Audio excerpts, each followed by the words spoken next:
بسم اللہ الرحمن الرحیم، السلام علیکم ورحمۃ اللہ وبرکاتہ۔ یہ میں کلاک ٹاور کے قریب مسفلا شعر ابراہیم الخلیل اور حرم کی طرف جا رہا ہوں۔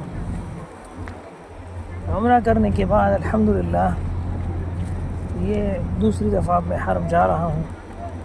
بہت سے لوگوں نے مجھے کمنٹ میں اور واٹس اپ کر کے پوچھا ہے کہ پہلی نظر میں جب آپ کعبہ دیکھتے ہو تو آپ کون سی دعا مانگیں؟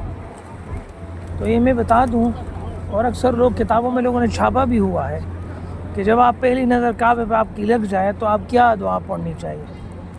تو میں آپ کو واضح طور پر بتا دوں کہ کعبہ پر جب پہلی نظر انسان کی پڑ جاتی ہے، خصوصاً میرے لیے تو بہت اہمیت کے حامل ہے، کیونکہ تقریباً 17 18 19 سال بعد میں کعبہ بالمشافہہ اس طرح دیکھ رہا ہوں۔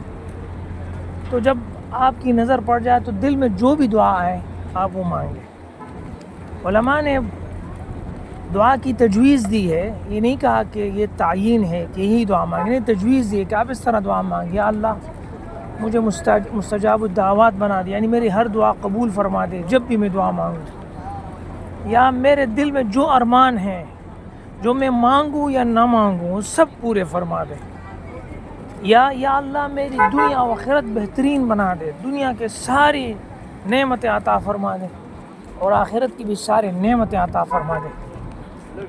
باقی شریعت اسلامیہ میں یعنی کتاب و سنت کی روح سے کوئی دعا کی تعیین نہیں ہے کہ نبی کریم صلی اللہ علیہ وسلم نے جب پہلی نظر کعبے پہ پڑی تو انہوں نے یہ دعا مانگی، نہیں، ایسا کچھ نہیں ہے۔ روایت ملتی ہے کہ جب نظر پڑتی تھی تو یہ دعا مانگتے تھے، وہ دعا مانگتے تھے، لیکن وہ اس طرح نہیں ہے، اس میں صراحت نہیں ہے۔ اس لیے دل میں جو بھی آپ کے دل میں دعا ہے، جو بھی طلب سے مانگے رب سے، اللہ تعالیٰ قبول فرماتا ہے۔ اپنے والدین کے لیے دعا مانگے، خصوصاً اپنے والدین کو نہ بھولیں، ان کے احسانات بہت زیادہ ہیں، حد سے زیادہ ہیں، تو اس لیے اپنے والدین کے لیے دعا مانگے، اپنے لیے دعا مانگے۔ اور یہ ہے کہ پہلی نظر کی بات نہیں ہے، جب بھی عمرہ آپ کرتے ہیں، حرم میں جاتے ہیں، تو یہ سارا ٹائم جو ہے اللہ تعالیٰ دعا قبول فرماتا ہے اور آپ دعائیں مانگیں۔